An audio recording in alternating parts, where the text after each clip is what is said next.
Hello, friends, enemies, those of you yet unspecified. We are picking back up with Frankenstein today, and I'm gonna get that started in just a few minutes. My internet is being a little weird. Yay, thanks. Thanks, interwebs. So I'm gonna give it a few minutes, get some people on, and then we'll get started. So let's do this.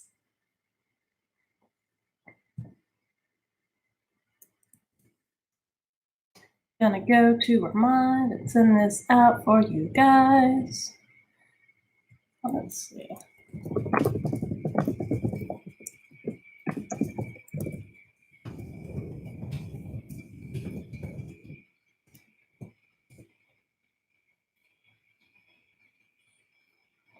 Do do do do do do do.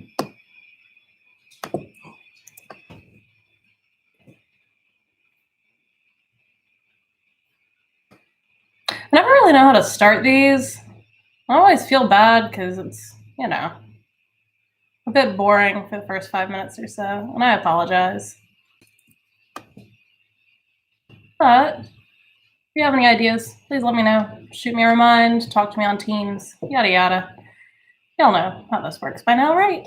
We've been doing this for a while. Let's see. One of the dogs is going bananas, so it's going to be a fun stream. Hopefully he has calmed down now, although I can still feel him by the door, his demonic presence, just waiting to bark at whoever drives by next. All right, screw it. Let's go ahead and get this party on the road. So where we left off, Frankenstein, as we talked about last time, is a frame story. So what that means is that it's a story within a story. And in this case, it's a story within a story within a story within a story. Thank you, Shifu. Come here, Doodles. Come here. Please do. Oh. So this is the little man, our little security guard. This is my roommate's dog, Shifu. He's precious. And he was not stopped barking today.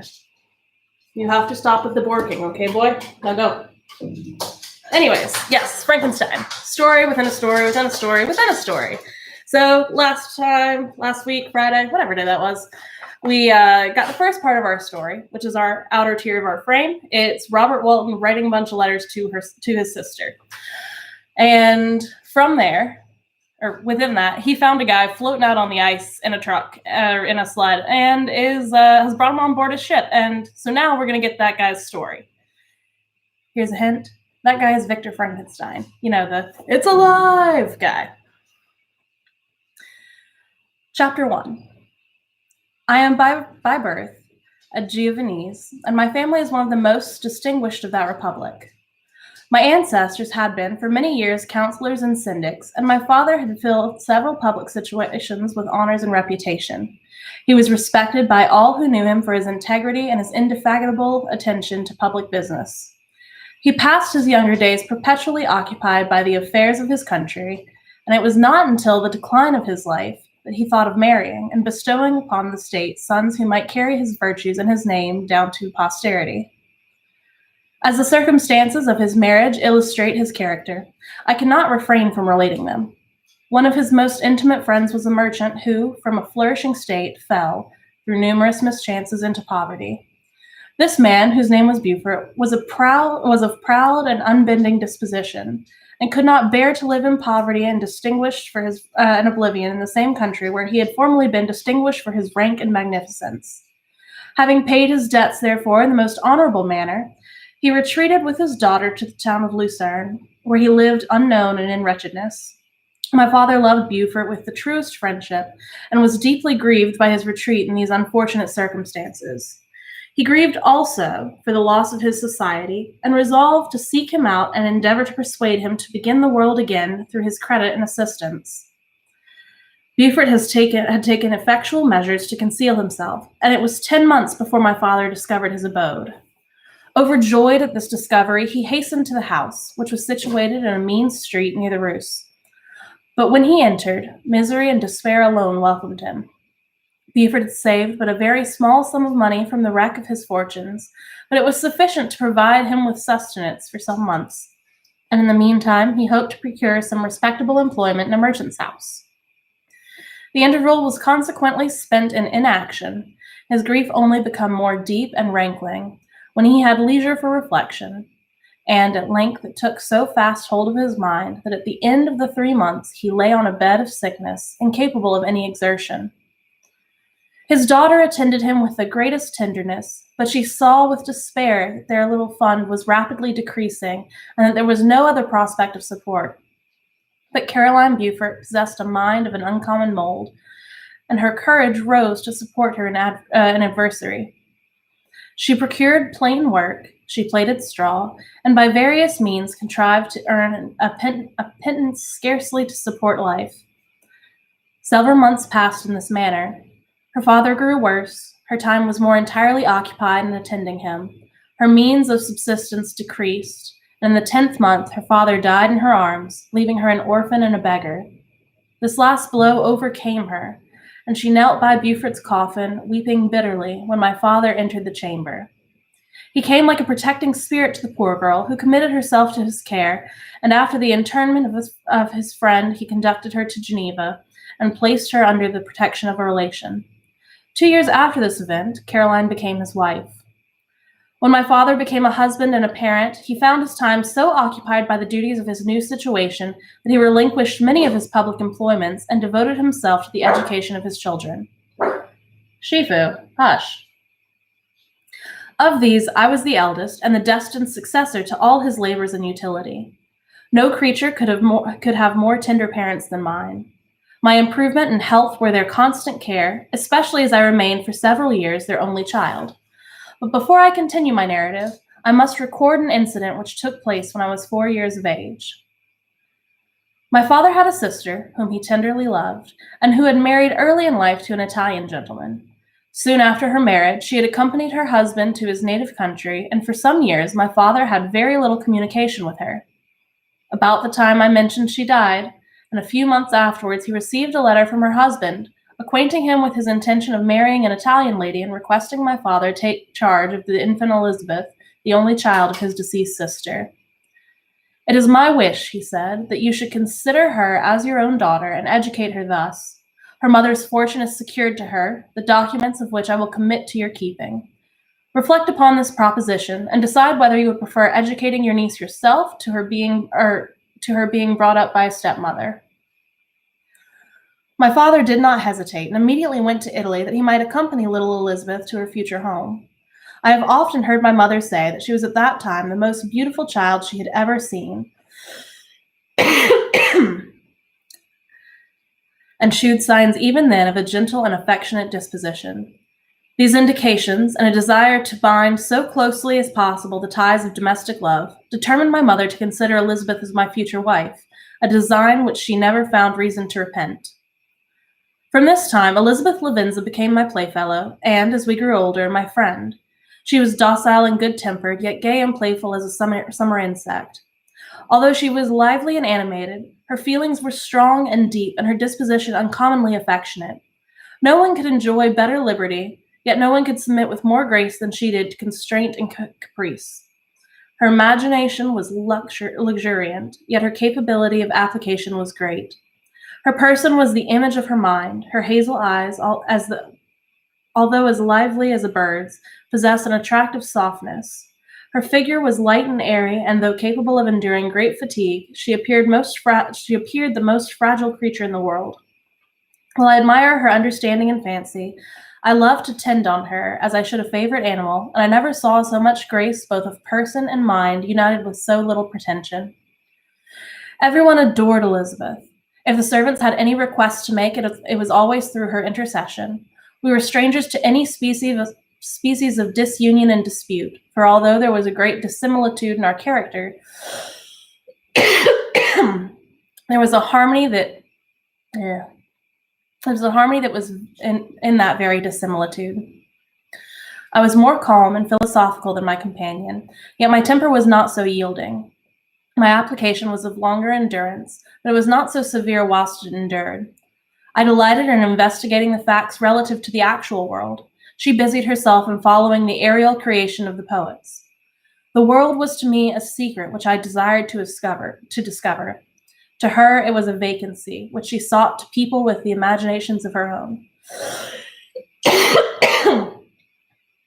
Sorry, guys, I left my water on the other table.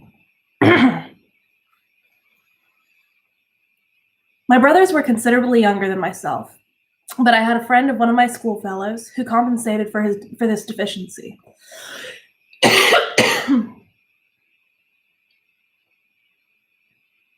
All right, we're good.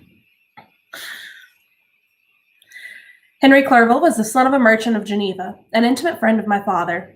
He was a boy of singular talent and fancy. I remember when he was 9 years old, he wrote a fairy tale, which was the delight and amazement of all his companions.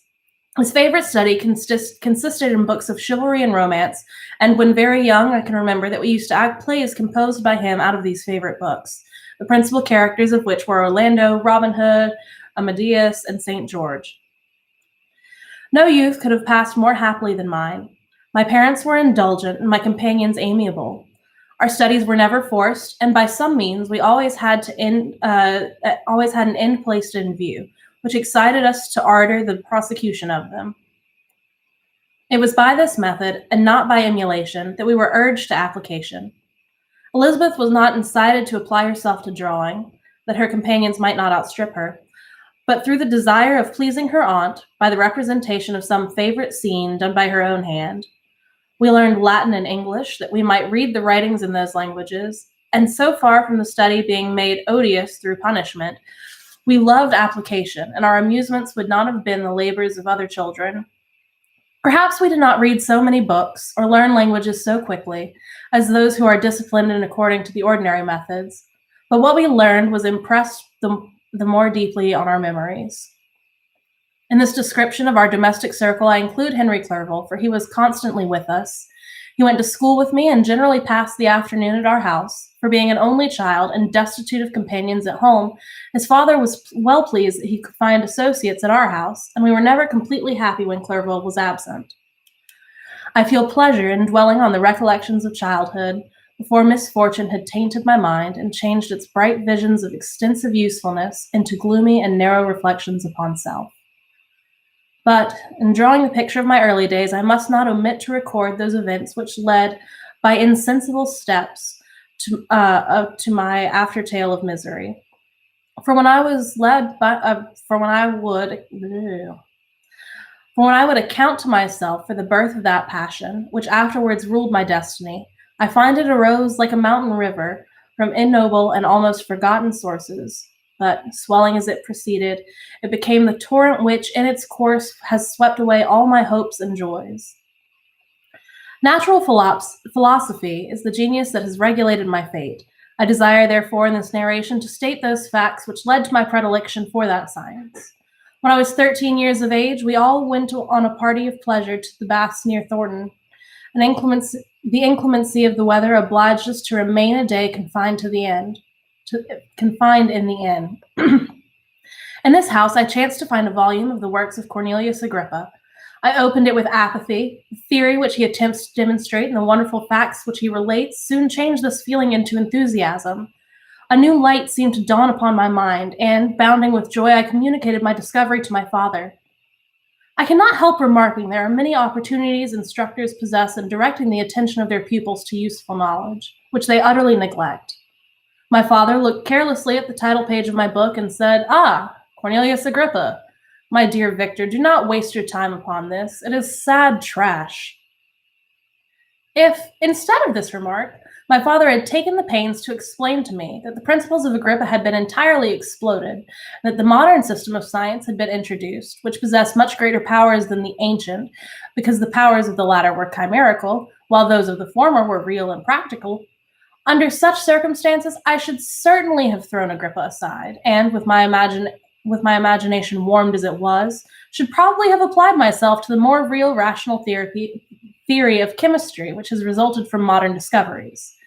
It is even possible that the train of my ideas would never have received the fatal impulse that led to my ruin.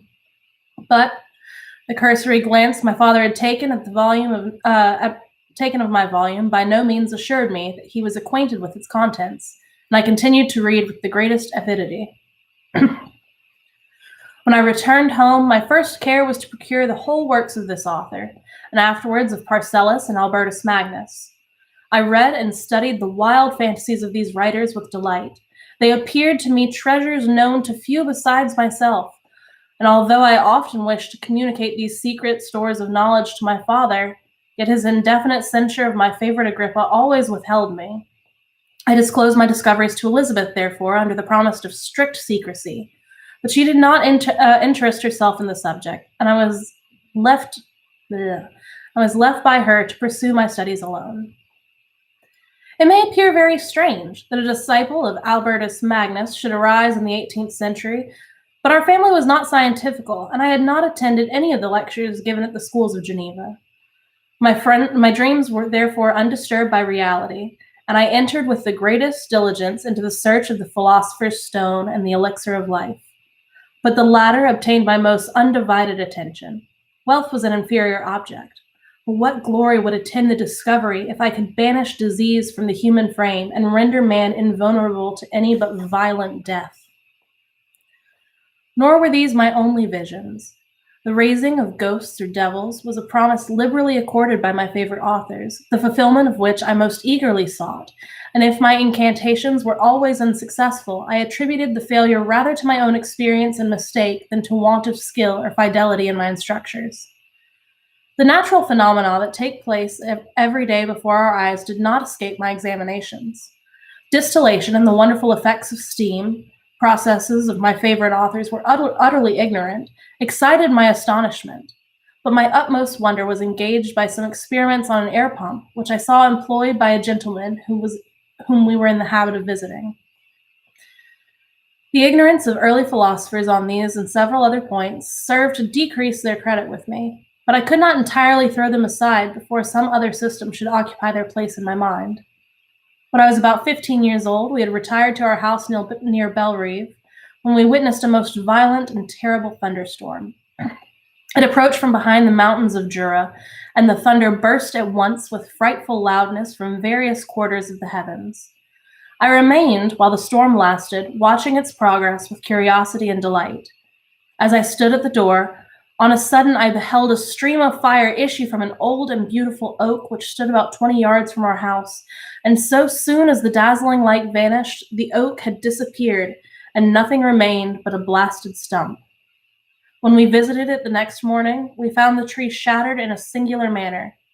It was not splintered by the shock, but entirely reduced to thin ribbons of wood. I never beheld anything so utterly destroyed. The catastrophe of this tree excited my extreme astonishment, and I eagerly inquired my father the nature and origin of thunder and lightning. He replied, "Electricity," describing at the same time the various effects of that power. He constructed a small electrical machine and exhibited a few experiments. He made also a kite with wire and string, which drew down that fluid from the clouds. This last stroke completed the overthrow of Cornelius Agrippa, Albertus Magnus, and Paracelsus, who had so long reigned in the lords of my imagination. But by some fatality, I did not feel inclined to commence the study of any modern system, and this disinclination was influenced by the following circumstance.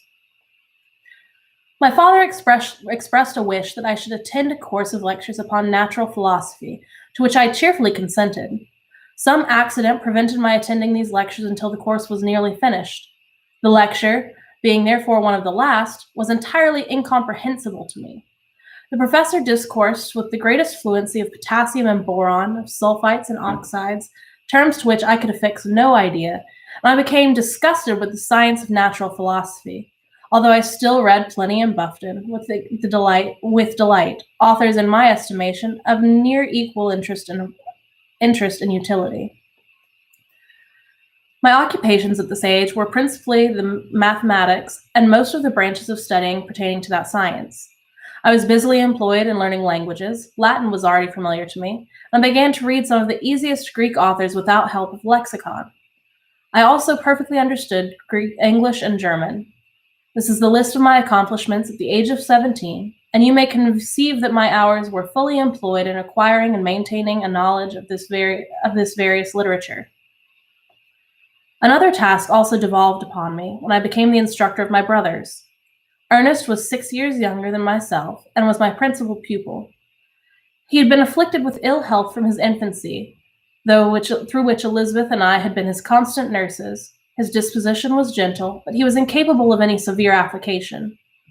William, the youngest of our family, was yet an infant and the most beautiful little fellow in the world. His lively blue eyes, dimpled cheeks, and endearing manners inspired the tenderest affection. Such was our domestic circle, from which care and pain seemed forever banished. My father directed our studies, and my mother partook of our enjoyments. Neither of us possessed the slightest preeminence over the other. The voice of command was never heard among us, but mutual affection engaged us all to comply with and obey the slightest desire of each other. And that's the end of chapter 1. So we'll pick back up there on Wednesday. I hope to see you guys then. Have a great day. Be safe. Make good choices. Don't get serial killed. Wash your hands. Bye.